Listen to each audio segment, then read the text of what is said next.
حضرت انس رضی اللہ تعالی عنہ فرماتے ہیں کہ رسول پاک صاحب لولاک حضرت محمد صلی اللہ علیہ وآلہ وسلم نے فرمایا کہ قیامت کے دن میری امت کے ان لوگوں کو اللہ تعالی کے حضور میں کھڑا کیا جائے گا، نہ وہ نمازیں پڑھتے ہوں گے، نہ ہی روزہ صدقات خیرات ان کا کوئی بھی نیک عمل نہ ہوگا۔ اللہ تعالی کے فرشتے انہی لوگوں کے گھروں کی زیارت کرنے کے لیے آسمان سے اترتے ہیں، انہی لوگوں کے لیے حکم ربانی ہوگا، انہیں جنت میں لے جاؤ۔ وہ عرض کریں گے کہ الہی، ہم نے تو کبھی کوئی نیک عمل نہ کیا تھا، اس وجہ سے جنت کے حقدار ہوئے۔ اللہ تعالیٰ فرمائے گا بسم اللہ الرحمن الرحیم، السلام علیکم ورحمۃ اللہ۔ محترم ناظرین، حدیث قدسی میں ارشاد ہوتا ہے کہ میں ایک پوشیدہ خزانہ تھا، میں نے خواہش کی پہچانا جاؤں، سو میں نے خلقت کو پیدا کیا۔ اس وقت ہر سمت دھند ہی دھند تھی، گویا بادل سا تیر رہا تھا، نہ اہم تھا نہ رسم تھی، نہ مشہود تھا نہ شہادت تھی، نہ راگ تھا نہ سر تھا، نہ نالا تھا نہ فریاد تھی، نہ جنون تھا نہ مستی تھی، نہ آدم تھا نہ بستی تھی، بلکہ ہر طرف گھٹا ٹوپ اندھیرا تھا، کوئی حرکت نہ تھی، سناٹا ہی سناٹا تھا، خاموشی اس طرح تھی، سکوت کا عالم تھا، ہر طرف ہو کا کیف تھا اور لا ہی لا تھا۔ ذات اللہ لا کے حجابات میں الا اللہ کا راز چھپائے ہوئے تھا، یعنی کہ ذات احد لا کے گھونگھٹ میں پوشیدہ تھا، جس کا ہونا ظاہر نہ تھا۔ ظہور کی چاہت نے مرکز کی ہلکی سی امری جنبش فرمائی تو کن سے فیکون ہو جاتی ہے، جس نے لا الہ کی خاموشی کو الا اللہ کے نور سے بدل دیا۔ یہ صدا وحدت میں باطن تھی، کثرت میں ظاہر ہو گئی۔ ذات اقدس نے لا کے گھونگھٹ کو سرکا یا اور نفی کے حجابات پھاڑ کر اپنا ظہور فرما دیا، بس لا الہ کی نفی سے الا اللہ کا اثبات ہو گیا۔ جب وہ پوشیدہ خزانہ تھا تو اس خزانہ کے حیط میں اللہ تعالی موجود تھا، لیکن اس کو پہچاننے والا کوئی نہ تھا۔ اس حقیقت کی پہچان اور معرفت کے لیے خلقت کائنات پیدا ہوئی، چونکہ یہ اسماء اور ان کی قنات کی برکات کے ظہور میں پیدا ہوئی، تو اس طرح پوشیدہ خزانہ کے حیط و حقیقت ساری مخلوق میں ظاہر ہو گئی۔ اعوذ باللہ من الشیطان الرجیم پہلی منزل ہے، جس کی طرف رجوع بھی ذات باری تعالیٰ کی خصوصی رحمت سے ہوتا ہے، جو ہدایت کی شکل میں انسانی قلب پر نازل ہوتی ہے، کیونکہ اگر رحمت نہ ہو تو ہدایت نہیں ہو سکتی، اور اگر ہدایت نہ ہو تو پہلی منزل سے کس طرح آغاز یا مجاہدہ شروع ہو۔ انسان پر ذات باری تعالیٰ کی رحمت نازل ہو چکی ہے اور ہدایت کا برق اس کے قلب پر گر چکا ہے، جس کے باعث انسان ذات کی طرف ان کلمات سے رجوع کرتا ہے۔ اعوذ پڑھنے سے تمام نفسانی لوازمات اور تعلقات منقطع کرنا ہوتا ہے۔ انسان ان انسانی کیفیات کو چھوڑے گا تو اللہ کے ساتھ حرف با میں شامل ہوگا، کیونکہ ذات باری تعالیٰ انسانی نفسیاتی کوائف سے مبرہ ہے، اس لیے ذات کی طرف رجوع یا ذات کی دستگیری تب ہی واقع ہو سکتی ہے کہ انسان اپنے نفس اپنے میں سے قطع تعلق ہو جائے۔ خلوص نیت سے اعوذ پڑھنے سے نفس کٹ جاتا ہے اور پڑھنے والا ذات کے ساتھ باللہ وابستہ ہو جاتا ہے۔ جو ہی ذات کے ساتھ وابستہ ہوا تو نفس آمارہ نفس ملحمہ کی شکل میں بدل جاتا ہے۔ نفس ختم ہرگز نہیں ہوتا۔ اگر خیال ہے کہ نفس مر کر ختم ہو جاتا ہے، وہ نفس کی حقیقت سے واقف نہیں ہے۔ نفس اگر ختم ہو جائے تو انسان کے لیے معرفت خدا بندی حاصل کرنے میں رکاوٹ ہو جاتی ہے۔ معرفت کا عروج نفس کی مزاحمت میں ہے اور معرفت کا زوال نفس کی موافقت میں ہے۔ معرفت کا بنیادی اصول یہی ہے، جس نے اس کو سمجھ لیا وہ عارف بن گیا۔ انسان کے لیے دوسری منزل بسم اللہ الرحمن الرحیم ایک یقین ہے کہ رب العالمین فرماتے ہیں کہ اے میرے بندے، تو ہمت کر کے آگے آ، میں تیری ہر طرح کی دستگیری کروں گا، تو ہر قدم پر میرا ذکر کرتے ہوئے آ۔ میرا ذکر تمام مسافت میں ہر طرح کے مصائب غیب کے لیے دافع ثابت ہوگا۔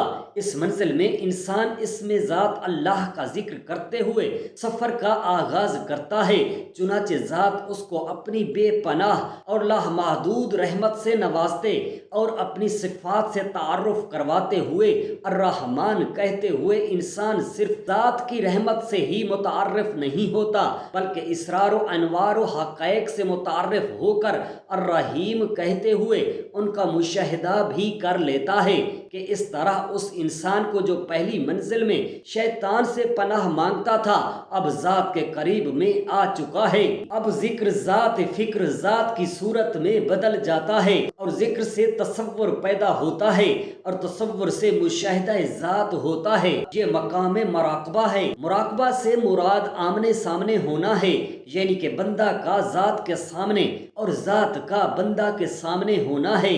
انسان کو تیسری منزل میں عروج حاصل ہوتا ہے۔ اس منزل میں داخل ہوتے ہی اسے مخلوق کے ساتھ اپنے عبادتی محبتی اور جمیع تعلقات غیریت کو قطع کرنے کا ثبوت دینا پڑتا ہے۔ چنانچہ وہ لا الہ الا اللہ محمد الرسول اللہ کہے اٹھتا ہے۔ جب انسان بسم اللہ شریف کی منزل طے کر لیتا ہے پھر وہ ذات سے واصل ہونے کے لیے لا میں داخل ہوتا ہے۔ جو ہی لا کو زبان پر لاتا ہے یعنی قلب سے تصدیق حاصل کرتے ہوئے اس تصدیق کا اظہار زبان سے کرتا ہے تو اس کا مطلب یہ ہوتا ہے کہ وہ تمام غیریت سے پاک ہو چکا ہے، یعنی کہ غیریت کی نفی کرتا ہے۔ اب ذات اس کی معاون ہوتی ہے اور مخاطب ہو کر کہتی ہے کہ اے انسان اگر تو غیریت سے پاک ہو گیا تو اب تیرے لیے کون سی ہستی ہست ہے؟ وہ ہستی اللہ تعالی ہے، یعنی انسان غیریت کی عبودیت سے پاک ہو کر الہ کی عبودیت کو معبود سمجھتا ہے۔ یہ اشارہ انسان کو ذات کی طرف سے منکشف ہوتا ہے۔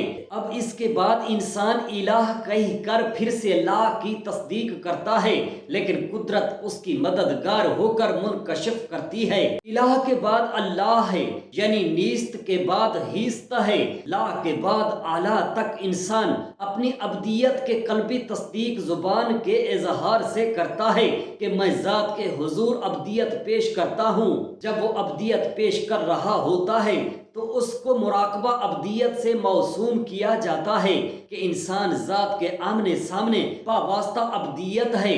وہ غیریت سے اپنے تمام تعلقات کی نفی کرتا ہے۔ غیریت کی نفی کی تکمیل کے بعد اسبات کے لیے کسی وجود کا ہونا لازمی تھا اور وہ ہستی رب العالمین ہے۔ اس لیے انسان اپنے ارادہ کا اثبات کرتا ہے کہ ذات اللہ ہے۔ جب انسان قلبی خلوص سے اللہ کہہ دیتا ہے تو اس کی ابدیت مقام مطلوب و مقصود میں پہنچ جاتی ہے، کیونکہ اللہ تعالی ہی انسان کا مطلوب و معبود و مقصود حقیقی ہے۔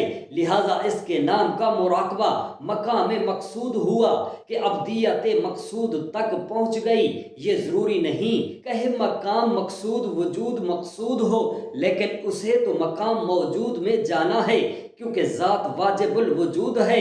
محمد رسول اللہ صلی اللہ علیہ وآلہ وسلم میں مقام مقصود سے مقام موجود میں واصل ہونے کا راز مضمر ہے۔ اس میں احمد ملکوتی نام کا اس میں محمد امکانی نام ہے۔ جب انسان اس میں محمد زبان پر لاتا ہے تو ذات خدا بندی سے اشارہ ہوتا ہے کہ ذات تک واصل ہونے کے لیے محمد صلی اللہ علیہ وآلہ وسلم کی اتباع ضروری ہے۔ وہ اتباع کس طرز و نوعیت کی ہے؟ وہ الرسول میں مخفی ہے۔ جب انسان الرسول کہتا ہے تو گویا وہ سب طرز اور نوعیت عبادت کو حاصل کر گیا ہے۔ الرسول سے مراد ذات کی بوساطت محمد محمد محمد اللہ شریعت ہے۔ اب اس کے بعد پھر اس میں اللہ آتا ہے۔ اس کا مطلب یہ ہے کہ انسان اتباع محمد اور شریعت محمدیہ کی معاونت سے ذات کی احدیت کی معرفت حاصل کر کے ذات سے واصل ہو جاتا ہے۔ اس مقام پر انسان کو موجود در موجودات کا مشاہدہ ہوتا ہے۔ اس کو مراقبہ مقام موجود سے موسوم کیا جاتا ہے۔ یہاں پہنچ کر انسان کو موجود سے وصل ہو جاتا ہے۔ مکمل کلمہ نہ پڑھنے سے انسان مقام موجود تک نہیں پہنچ سکتا، اور جب تک مقام موجود نہ پہنچے بخشش نہیں ہوتی، کیونکہ ایمان مکمل نہیں ہوتا، اس وجہ سے کہ مقام موجود اتباع سنت و شریعت سے حاصل ہوتا ہے۔ کوئی کافر 1000 برس لا الہ الا اللہ پڑھتا رہے، لیکن جب تک محمد الرسول اللہ نہ پڑھے گا، یعنی اتباع سنت و شریعت نہ کرے گا، نجات نہ پا سکے گا۔ اس سے سنت و شریعت کی اہمیت معلوم ہوتی ہے۔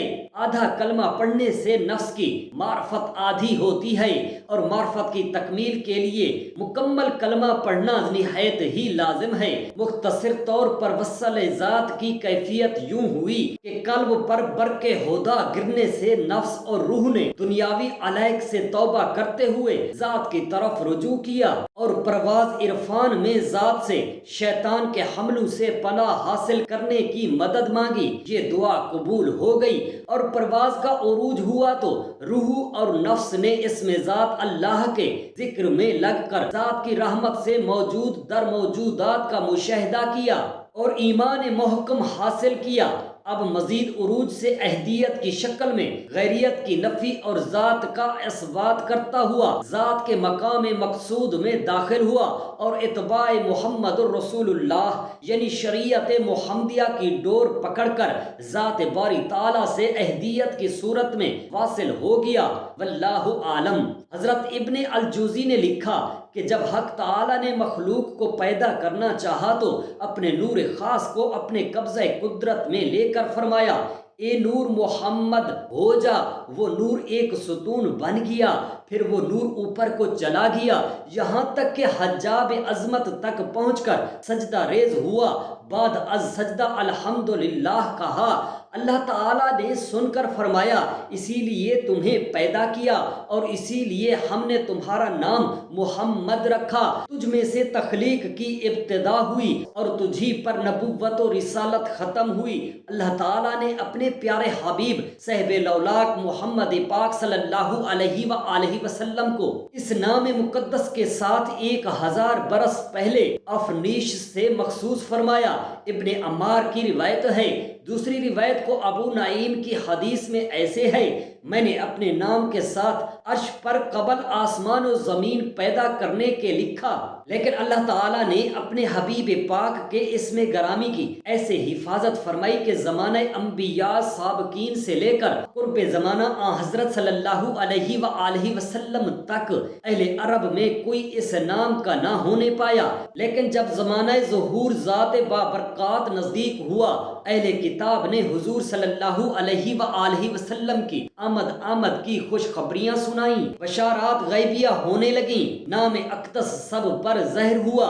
تب بعض اشخاص نے اس امید پر کہ شاید وہ در یتیم ہمارا ہی مولا ہو اور ہمیں عظمت و دولت کبریا نصیب ہو، اپنی اولاد کو اس نام کے ساتھ مسمی کیا، لیکن حق تعالیٰ نے ان سب کو دعائے نبوت سے محفوظ رکھا، اور یہی نام حضور صلی اللہ علیہ وآلہ وسلم کے جد امجد حضرت عبد المطلب کے قلب میں القاء فرمایا، اور بی بی آمنہ کے ذریعہ ہاتف غیبی نے اس پر مطلع فرمایا۔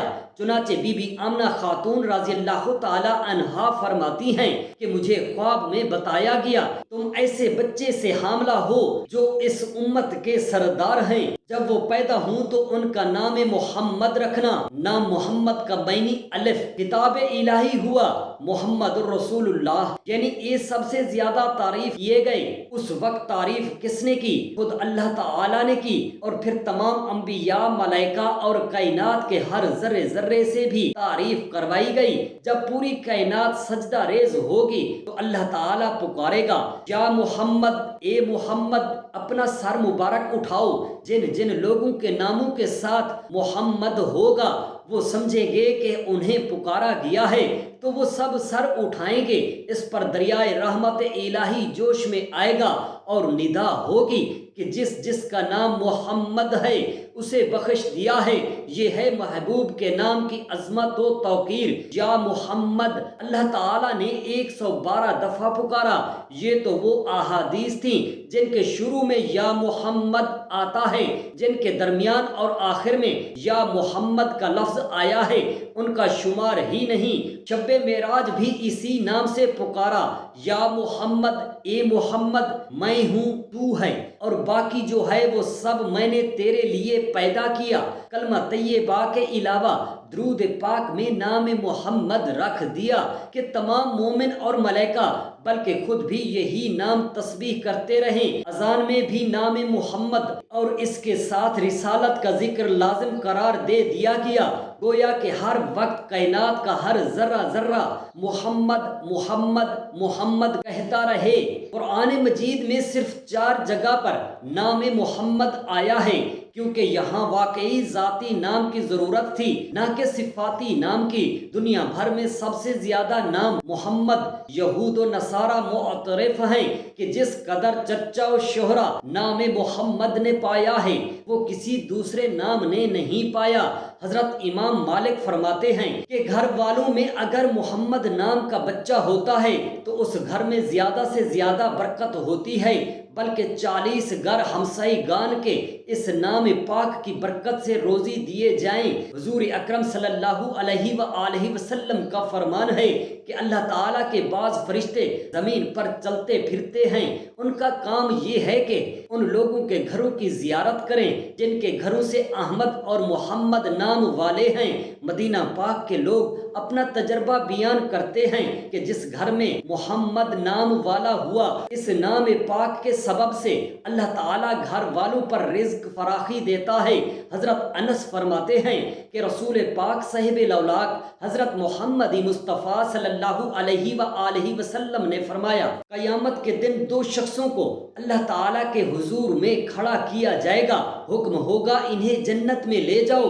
وہ عرض کریں گے کہ الہی ہم کس وجہ سے جنت کے حقدار ہوئے؟